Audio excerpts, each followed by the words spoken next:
चीन के तिब्बत सूबे में मंगल की सुबह आने वाले ज़लज़ले में 126 अफराद हलाक और 188 जख्मी हो गए हैं।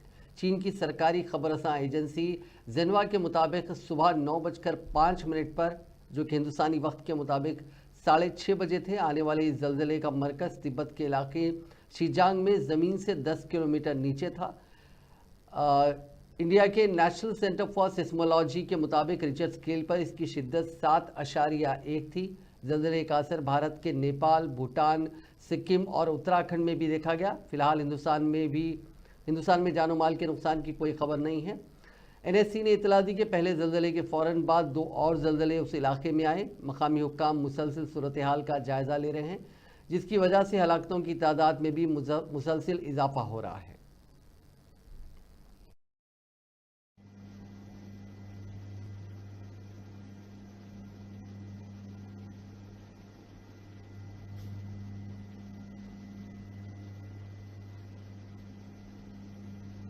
计时一下。